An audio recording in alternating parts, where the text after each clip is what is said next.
Welcome, everyone. I'm sure you can hear me without the microphone. For those of you who don't know, I'm Charles Steinbeck. I work here at the Berman. Years ago, when I worked at Skidmore College, we started a series of conversations because I got tired of artist lectures. And I think Kate and Deborah remember the days when there used to be artist lectures with a slide projector, and the slides would get jammed, and the slides would be upside down, or whatever.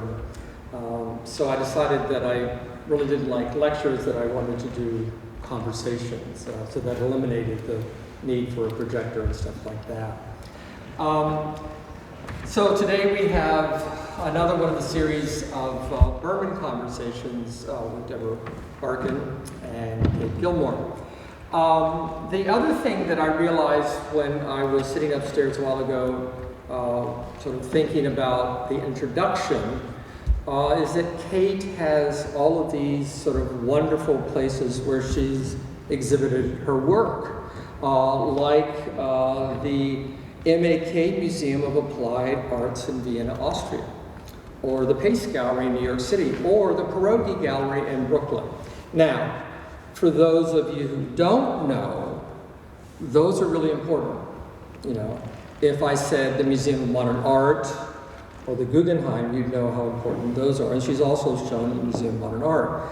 But if I said that she had an exhibition at the Bottle Museum in Ballston Spa, or the Bunny Museum in Altadena, California, you would at least have a better idea that at the Bottle Museum they show bottles, and at the Bunny Museum they show bunnies. You know? And so I sort of typically steer clear, especially for an audience like this that is not versed in the world of contemporary art, just to go with some more straightforward things like she's shown a lot and she's a really important artist.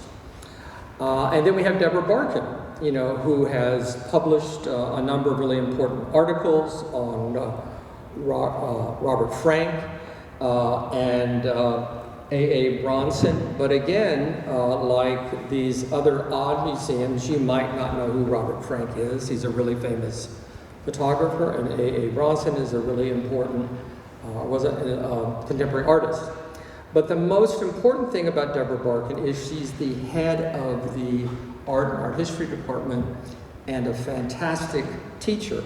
So much so that there's someone in the audience who I'm not going to point out who took her class last semester that had never been in the Berman before, maybe, I'm not sure about that, who I think his major is biology, who has become like the biggest art fan that we've ever had at the Berman.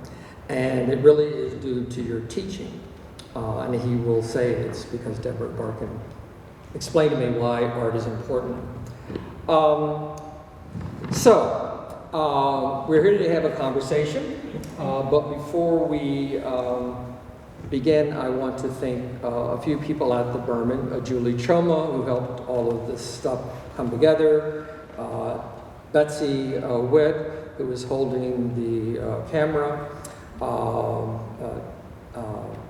Teddy Caputo, who wrote the wonderful text in the exhibition, and then of course Catherine, who sort of oversaw all the great details and really made this exhibition come together sort of flawlessly. I made an announcement back in August that I didn't want to have anything to do with the show, that I'm getting old and tired, and I'll see you at the opening. And that's basically what happened. So, Catherine, thank you. So anyway, welcome. Again, it's a conversation. Deborah just bought a house a few years ago, and she rescued a greyhound. So that might help with your first question. I'm getting a dog. There you go. Thank you. All right, I'm not going to start talking about dogs, but we may end up talking about dogs. What I wanted to start with was the name of this exhibition, which is hard work, and there are so many facets of labor. in the 4 works that we have in the exhibition. There's physical labor and struggle and exertion and the sounds of labor, and there's emotional labor and mental labor and gendered labor, and there's also perseverance.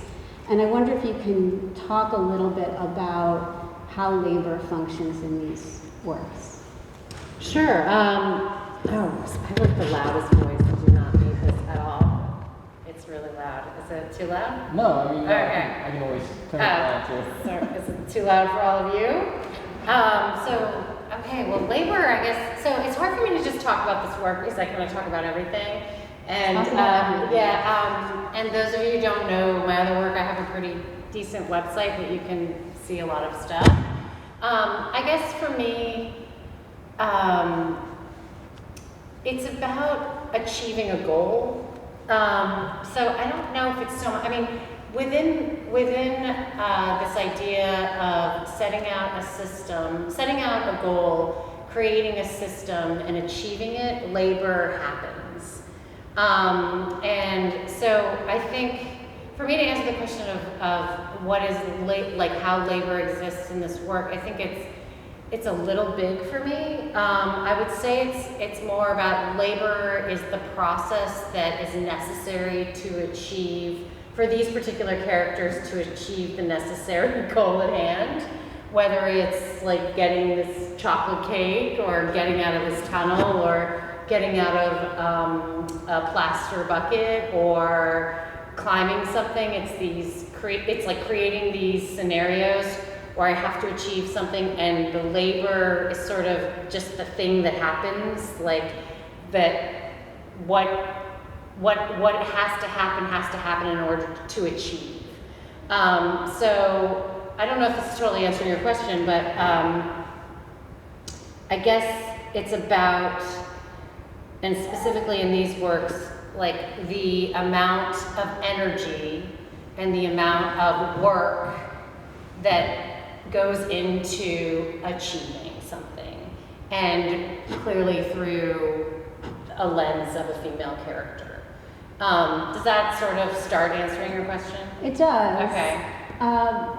So when you achieve the goal, when she finally climbs the ramp and grabs the cake and rolls back down, and the cake rolls back down, and snatches it from the frame, how does that victory feel to her?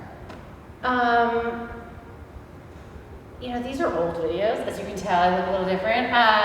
So I would say it doesn't really matter because it happens again. And I would say it's kind of like running a race. You're really happy to finish, even though I don't run a race, clearly.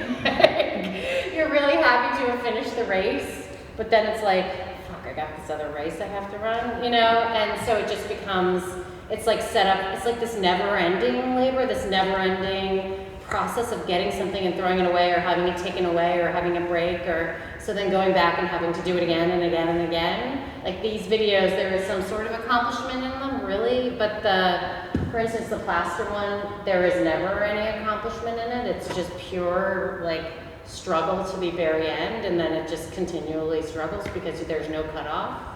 I guess there's more, it's so inconsequential what happens. It's like, so what? Why is she trying so hard to get the cake? Who cares? It's a cake. So it's this kind of this symbol of, especially these earlier works of like labor for the sake of labor or some sort of achievement, but then this achievement just always like sort of fails in the end because it's so inconsequential. I would say that it's different now for me, but looking at these works as a 43-year-old looking at them, as opposed to, I don't know how old I was when I was making these, but 12 years ago. 31. It's just a different, for me, I'm looking at them very differently. So showing these on a loop then sort of emphasizes the sort of Sisyphusian aspect of once the cake is grabbed, it starts all over again. Right. And, these are all made for video. So, the whole material of video is that you watch it over, and one would assume you would watch it over and over again. You know, live performance happens and then it dies, or it exists in documentation, or, you know, but it doesn't exist in this like controlled space like this. So yeah, I mean, this character is perpetually struggling in this like middle space between like failure and achievement. And that's the labor, which mirrors like a larger problem, a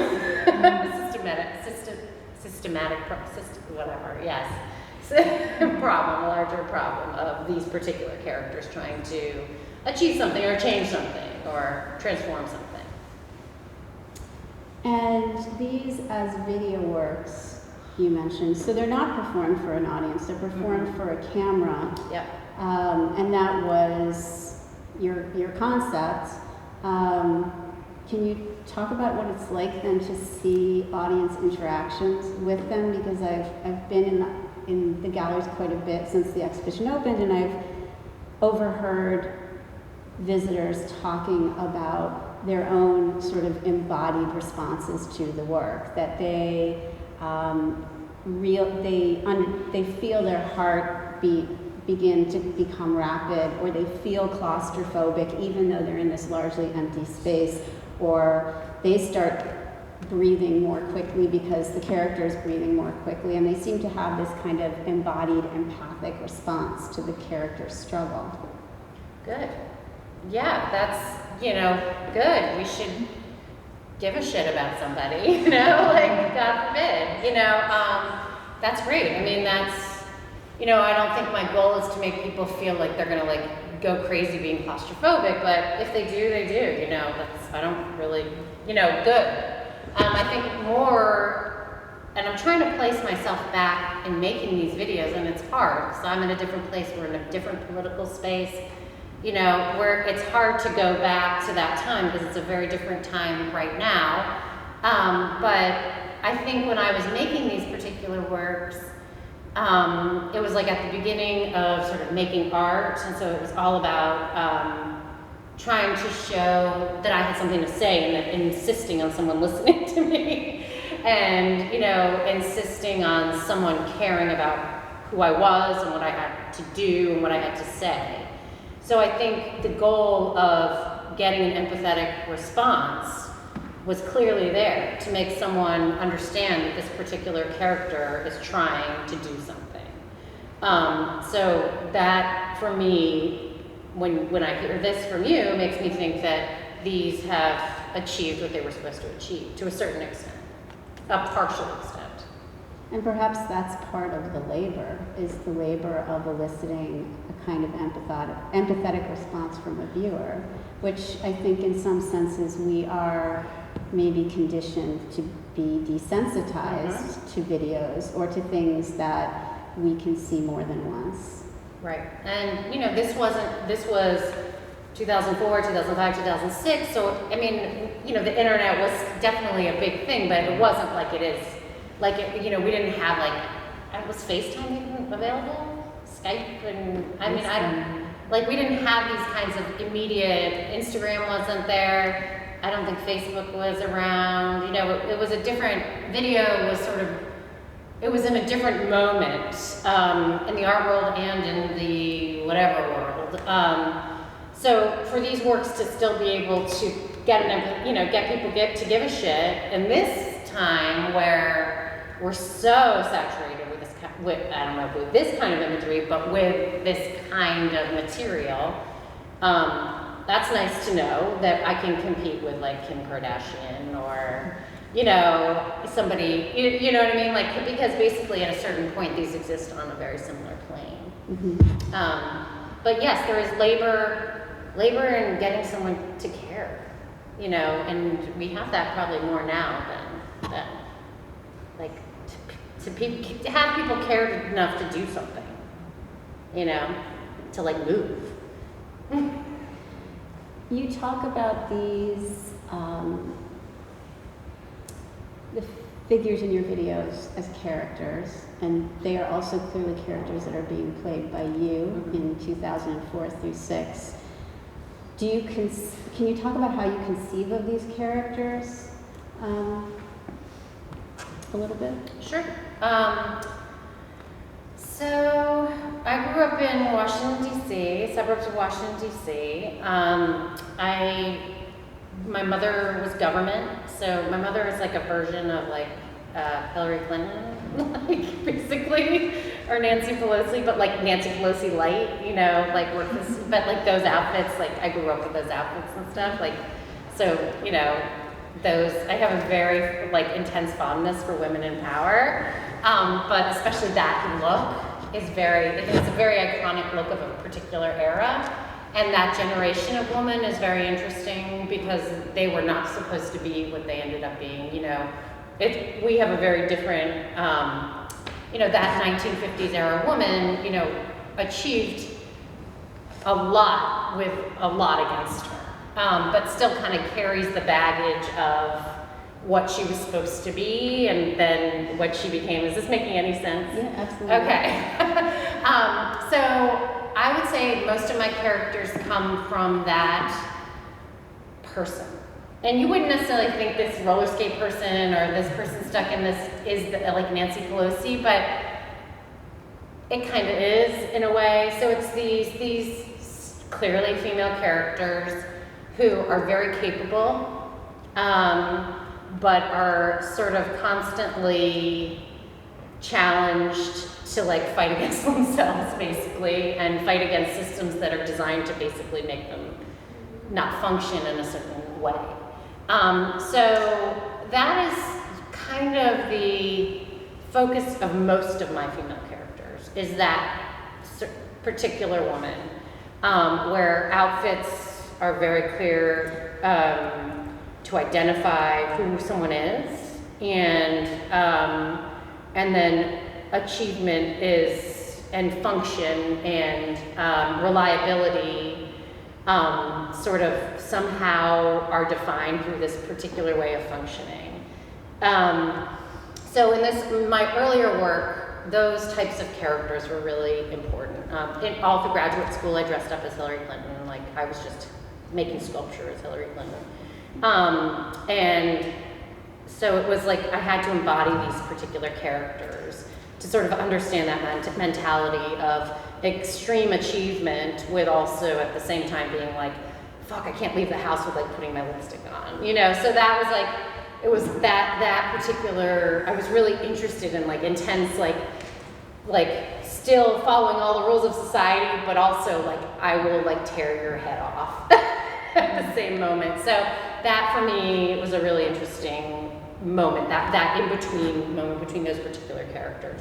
I would say my work now is different, that the character has changed. But I think in this particular moment, those are the people I was thinking about. And how would you say the character has changed? To the work I'm doing now? Mm-hmm. Well, since like this horrible thing that has happened named rhymes with bump,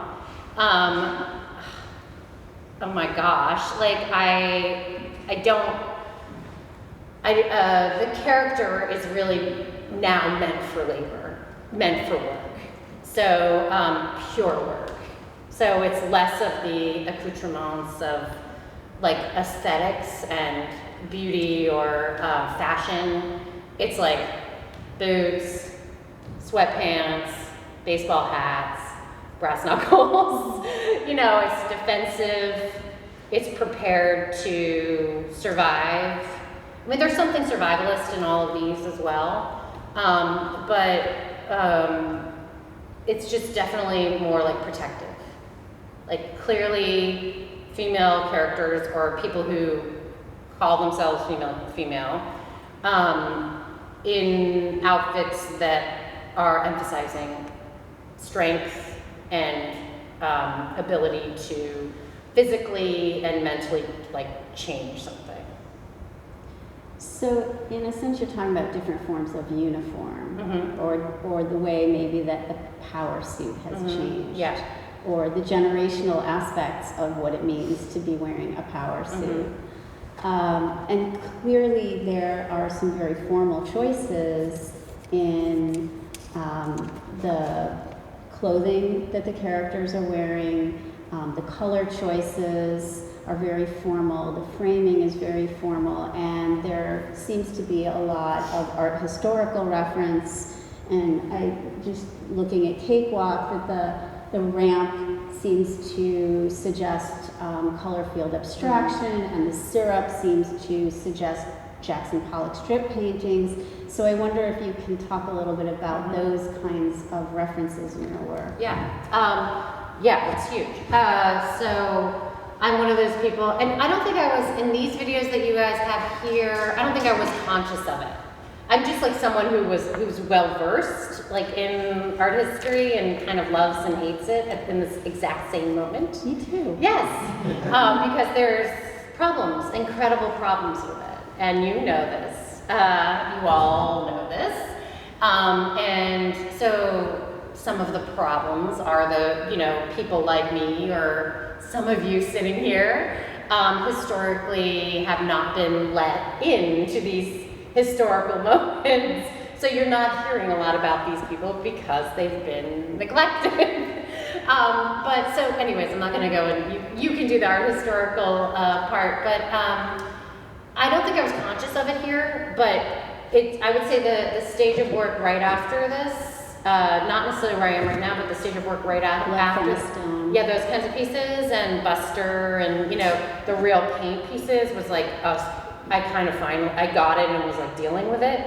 But it's clearly, I didn't even think about it here until you just mentioned it, but yes, of course it was here. But that was just in my head without me knowing, it was just unconscious. I think I definitely am dealing with art historical moments, very specifically like the mythology of certain characters in art history. Though you just mentioned one of them, Jackson, like these kinds of male mythological creatures that we have to like deal with, like the ejaculating Jackson Pollock, or the macho Richard Serra. It's like, really? I can destroy these guys. Like, I destroy them. Like I'm stronger. I'm like, maybe not now, but you know what I mean? It's like, really? Like, no. It's constructed. And so I think for me, but also sort of being in love with that work in the same moment, and being somebody who loves art. I grew up in DC, going to the Smithsonian. Art is my life, and that's my community. But also once you become involved with the art world, they're in institutions. It's like so complicated and problematic, and like academia, and I'm also involved in academia, and I was trying to mirror that with like government structures and power structures and hierarchy. So this mirroring power with art historical stuff, and also political power, social power. But yes, the clear referencing to art historical moments and the specifics that you just mentioned. And then there's also this very important medium of video for feminist artists in the 1970s that this seems to build on. Yeah. Yes, and again, like I'm a lover of that work, and but also a little bit of I'm a bit obnoxious, like I'm also a version of, it's like Catskill Humor does feminist performance art.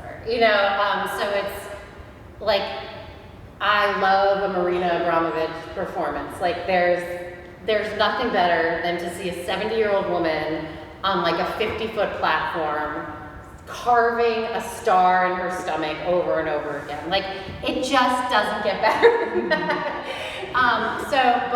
But within that language of performance art, there's such a seriousness of dealing with this kind of material that, what happens when we sort of start to deal, like, there's no way color could, color could be introduced also because it's all black and white film, but what do you do, like, why can't pink and yellow, like, have the same sort of conceptual weight, and why can't a girl in, like, stupid roller skates, like, have the same sort of conceptual or intellectual weight as like carving a star in your stomach over and over again. So again, it's like a love of that history, and that's the work that I definitely, you know, the kind of hardcore body performance work is sort of my favorite work, but I'm not interested in doing it myself, and I also would like it to be contemporary, you know, more contemporary. Like, how do we sort of take the colors of like Madonna and, you know, Cyndi Lauper and like Culture Club. You all know who Madonna is, right? It's like when my students don't know who Madonna is, like, I'm done. That's it. Like, I'm done. I'm just like, I'm out. I have nothing else to do. So why can't those kind of characters have this same kind of conversation that like a Vito Acconci, like Under the Floor masturbating performance has? So that's sort of what I'm thinking here, historically, at least. So we are sitting in the Berman, we're on Ursinus campus. It's a small liberal arts college, and you also went to a liberal arts college yourself as an undergraduate, Bates College in Maine. And I wonder how you feel about the impact of a liberal education on your practice as an artist or the way you navigate the world. I actually think it's really important. I could have been a lot of different things. So I wasn't someone who was like born with like a pencil or a pen, you know, like a pen in my hand, and I knew like right away I was going to be an artist. Like, I had lots of skills, lots of abilities, like there were lots of things I could have been. And I think a liberal arts education, when you're that kind of a person where you are still figuring things out and your brain needs like information, I found that was really helpful to me to sort of understand like how my brain worked, what my interests were intellectually, and then once art sort of entered the picture in an extreme way, having that knowledge, not just art historical knowledge. I was a European history major and an art major. I was a double major, but having that sort of cultural understanding, art historical understanding, like understanding of like literature and science and all this stuff, and understanding that like a political structure exists, and like, you know, for me, that's a huge, you can see it in my work. I mean, it's everywhere. So I don't think if I went to like a pure art school, it would have the kind of depth that it has. A liberal arts school is really important to me. I will say that it's harder in terms of a career, because, you know, a lot of these people who are they kind of go through the motion, like go through the art school, blah, blah, blah, blah, blah. It doesn't mean that their work is any better, but they're sort of more, I was definitely like behind when I went to graduate school, which I went to like a straight up art school for graduate school, but like I had to like catch up, like especially with contemporary, but you guys have contemporary, and I think they're starting to do it more in these kinds of schools, but we hardly had any contemporary information, you know, because it's a small school, you only have so many people to teach so many different things, and so, so I had to sort of teach myself how like contemporary practice worked.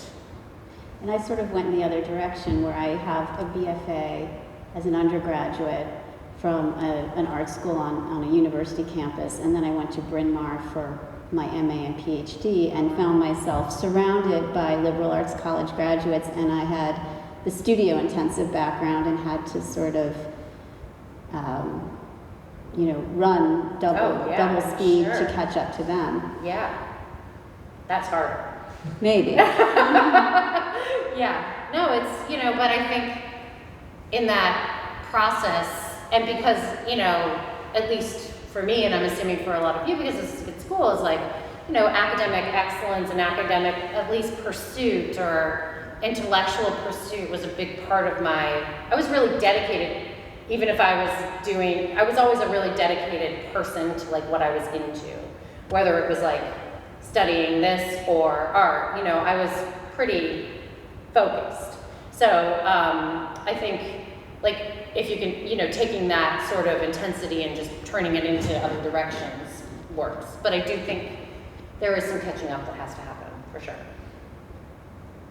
What kind of dog are you thinking of getting? Well, my husband is allergic to every single thing in the world, so we are getting like some dog that hairless like dog? you can like lick and you don't die. No, it's not hairless. It has hair, but it's like human hair on a dog. Yeah, it's coming soon, and it's gonna be like big, like 80 pounds or something. Yeah, big is the way to go. But okay, I'm ready. I'll do it. I'm ready. You know, as long as like I don't have to do everything. You have a great one? Yeah, she's like a stealth deer. They're beautiful. She makes no sound, and she sneaks up on you, and she's Oh wow. this high. Whoa. You only have one? One. Yeah. I had one dog growing up who was like this big. His name was Toto. He was very aggressive. But I haven't had a dog since then. But I'm excited about it. The new addition. Okay, Charlie's giving me the signal. Are there questions from other people in the room? Ready? I know you talked a bit about the influence of art history, but I was wondering if you were thinking about Dada at all, or if you ever consider that when you conceptualize your artwork, because I remember being in class and like the absurdity of the work was like, just to make people feel something, and I don't know if you're artists in that period. You know, it's not something that I like consciously am like relating to, but I could see somebody else like writing about it or seeing it in the work. But it's not, I would say that's not a moment that I grab onto. But if someone else sees it, that's great. I think that artists want to be referenced historically as much as possible. Yeah. And and if we can figure out a way to, place people in, as reflecting on a historical moment, I think that makes the work stronger. So I like that you saw that. I'm gonna let you pick. Sarah. Okay. I remember you. Yeah, I heard you speaking when I was in grad school at BCU in 2007. I know, I was like trying to place your face. And then here, In 2012. Oh, okay, so I had dinner with you. Did I have Yes. dinner with you? Yes. so I heard you speak a lot along the way. I remember God. and forgive me if this question is personal, but the last time you were here, you told us that you had just had a baby. And I'm just curious, how do you feel like the trajectory of your practice has evolved as you've grown into a more mature human? Well, I'm glad. I don't know if I've grown into a more mature human, but I'm supposed to have grown into a more mature human. I didn't remember that I had just had a kid. I must have just had a kid here. Oh my goodness. I'm surprised I could speak. He's 7 now. He's awesome. It's like so great. God.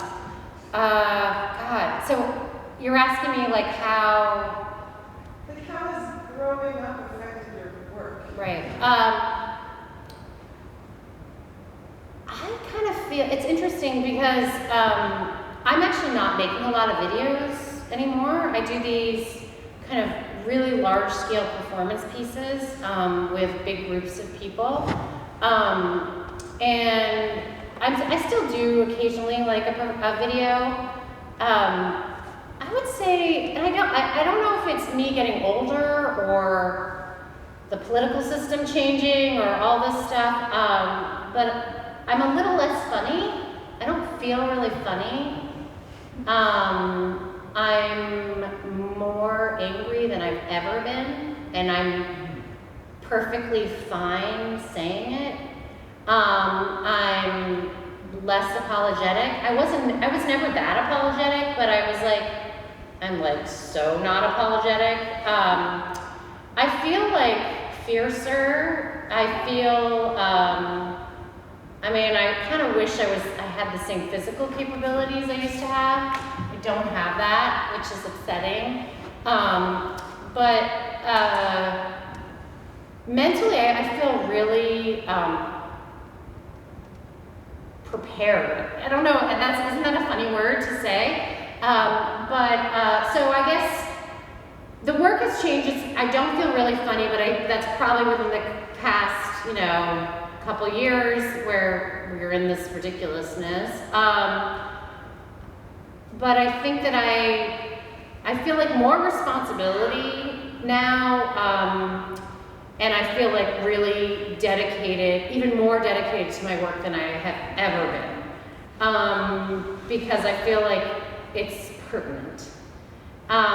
So these are like really abstract things to say, but I would say, but I think, and the work has become kind of more monumental. And granted, I have more support, which is nice. But I would say the work has become like bigger and more monumental and more public. So yeah, that's sort of what becoming the Grande Dame has has happened. I'm in, I know some people get like weird about being older. I don't like the physical stuff of it, but so I kind of fucked up my body so much with all this stuff, but like, I'm into this stage of my life. I'm pretty, I feel strong. I feel strong. But it's very angry. More angry than ever. So angry. I'm so like fine with it. When someone's like, how are you doing? I'm like, you know what? I am not okay. And neither are you. So just don't say you're okay if you're not okay. Like, it's not helpful. I'm Deborah. Sorry. You talked about where the character came from. Was there a personal, where the scenarios come from for these particular pieces? So is that a personal thing that you said to yourself, I'm going to make a ramp, I'm going to have this on top, I'm going to put myself in a position where I'm stuck somewhere. So was there something personal that happened for each of these, or? Like a specific event? Or where the inspiration for those particular things? Well, it's hard to put myself back in these, but like, I was clearly feeling stuck in some way. Yes. Clearly, like, running uphill and like having someone like pour chocolate on the uphill thing is in roller skates, like, means like, that's gonna be hard to get up there. I think, this is a really exciting time of my life because I was just like starting to really be an artist. And people were really starting to be like, oh, maybe this person has something to say. And I was really adamant about people showing my work. I always say like, the key to being a successful artist is like, you just can take a lot of criticism, like, and a lot of rejection. And there was like a ton of criticism and a ton of rejection. And there still is, tons and tons and tons. But so it was this kind of like, well, you're just wrong. You're just dumb and stupid and ugly. But you know what I mean? Like, you have to, as an artist, just be like, fuck you. So I think that was like a lot of this particular work was like, trying to achieve something, trying to make a voice heard, trying to make this very specific female voice heard. It's really clear this is a female character engaging in these particular actions. So it was like the history of this character and these women, in addition to like trying to be an artist. So I don't know if there's like a specific moment, but I do remember this being an exciting time and a beginning time and a time of like really just kind of forcing myself on the world and like refusing, like not allowing no to sort of enter my brain. Yeah. Charlie? No, I'm good. You good? In some of your discussion, you said your love for art, and then all of a sudden you said obnoxious. And I don't know. Just out of the blue? Yeah, I mean, there's definitely Love words obnoxious. Like, to me, but can you maybe reiterate more about the obnoxious part of your work, or like your anger or some part of that? Because I found that really. Was I saying I was obnoxious? No, I don't know. You said something was obnoxious. Somebody else is probably obnoxious. We'll have to rewind the tape. What did I say about obnoxious? I think you did when you were talking about the kind of Catskill humor part, I think. Oh, you were right, referencing okay, that yes. Okay, yes, like sort of making fun. So it's kind of obnoxious to like make fun of really heavy work. Like you're not supposed to like make fun of like a hardcore feminist performance artist because it's like a hardcore feminist performance artist. But you know, and all this, or you're not supposed to like make fun of like a Nauman piece or like a, you know, I don't, who would they, what are you teaching in contemporary? Like I'm trying to think of like, do you guys know, everyone knows like a Marina Abramovic, right? So like you really shouldn't make fun of like a Marina Abramovic piece because it's really serious and profound. But like, it can be kind of funny, and there's no reason that we can't have that kind of, there's no reason that humor and beauty and color and form and aesthetics can't have like intellectual weight. Like, so I guess I was saying it's obnoxious because I'm sort of making fun of the heaviness of certain intellectual work and also challenging whether it always, whether work can't also engage with humor and all these other things and also still have that same intellectual engagement. Does that make sense? Yeah, so would you classify your work as heavy? I think it can be heavy. You think so? I think it can be heavy. I I think it's a mix of stuff. I wonder if there's a sort of irreverence to it, you know, Yeah, that's a better word. rather than obnoxious, that it's Yeah. sort of, because I think irreverence captures this idea that, I mean, you can't have irreverence without reverence. Right, You know? right. And I think that in that way, in your relationship to art history, your work is doing both of those Mhm. things. That's a better word. That's a good word. Yeah. Because it's also kind of being in love with it at the same time. It's like a lover. You know, that's kind of my relationship with art history. It's like, I hate it and love it at the same time. Did you like making it, or do you like watching? My work or art history? This one. Oh, no, I don't like watching my own. You don't like watching this one? I never watch love any of it. watching this. No. I did it. I don't need to watch it. I have just a quick question. Thinking about video and how a person of our age would relate to it versus some of our students, you know, making a video or making even some sort of visual culture is very snappy and fast these days, and I recognize this is like, you know, talking about labor, this is literally a lot of labor. Did you do more than one version? Oh, no. All these are one shot. One shot? They work or they don't. Okay. Because outfits get messed up and, you know, objects get messed up, and I don't want to do it again. And, you know, I think the reason, the reason that a lot of these, like, they work is because it's like these kind of spontaneous reactions to a specific event. If I sort of knew what to do, I don't think it would look as good. I did, you know, I walked this before I did it. I just remember that. I walked it without the roller skates just to like sort of make sure the structure was like sound and having an understanding of like what the height was and all this stuff, but I never would have roller skated it or done the, you know, fudge and all that stuff. Yeah, so one shot works or it doesn't.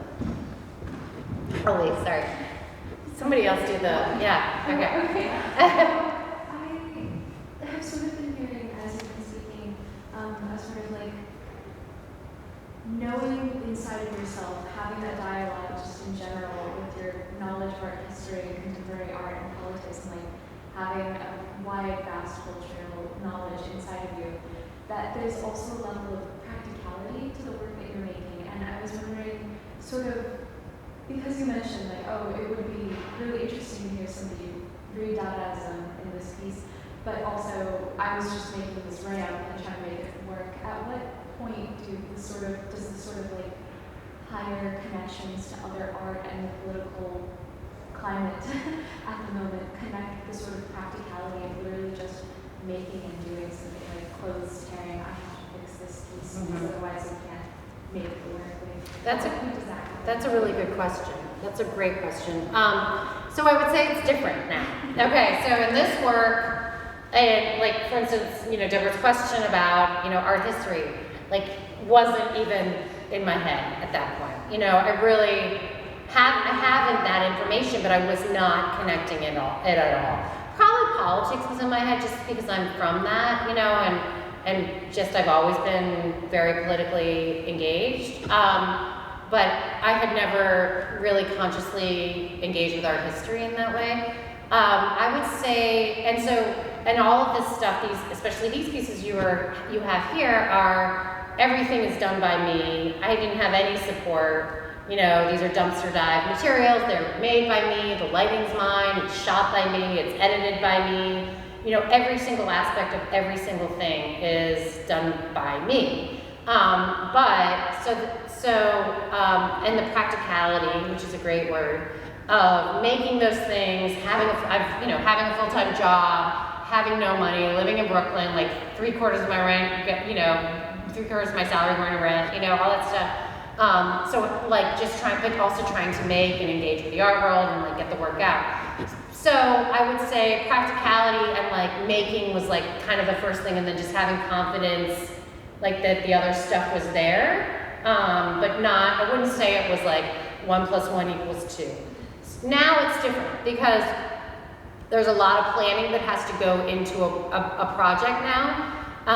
And I would say there's like a lot of consciousness of what is being referred to. So it's like, usually it's like if I'm working in a public space or an institution, I'm going there, I'm like understanding where it's gonna be shown, where the piece, what's the community, like who's gonna see this, what's the architecture, am I in the South, am I in, New York City, like who is the community, like what is the political climate, what is the budget, can we get a public, can we get perform, all this stuff goes into, which is all practicality as well, but then understanding more, because these are longer and bigger projects, I have to have a better conceptual idea also before the practicality comes in. So I would say they're kind of hand in hand, and budget being the biggest issue, as always, right?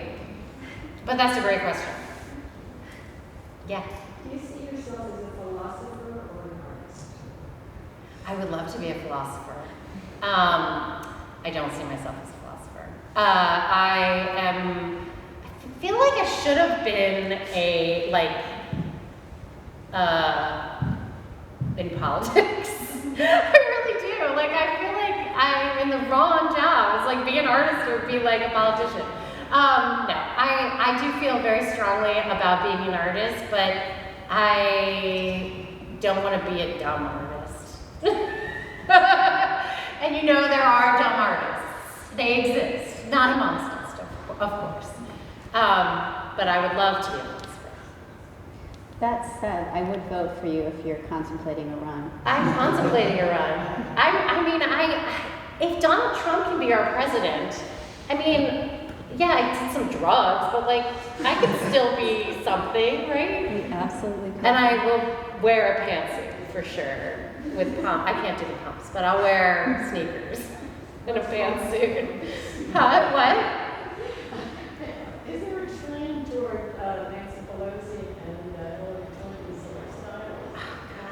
Oh, God, there's this amazing, afterwards I'll show you this picture of Nancy Pelosi that is just amazing, head to toe, orange, pumps, pants, the exact same color, hair perfect. And you watch some of these, I don't know if you guys watch the State of the Union, I won't watch, I can't listen to him. But I do kind of put it on mute and then just look at Nancy Pelosi's reactions. He's also orange. He's also orange, but you just have to see her reactions to him talking. It's just, she still hasn't recovered. She just can't believe that this is happening. Anyways, that's a whole other. Pennsylvania is going to be very important in 2020. Anybody else have questions? Yes. Have you ever broken anything from Like a bone? bones? Not in my art. No, I have not. Yeah, just cuts and scrapes and things like that. I've been very lucky. Frederick, do you have any questions? Frederick is the baby. All right, well, thank you very much for taking the time to Sure. talk with us. Thank you for your questions. And thank you all for coming.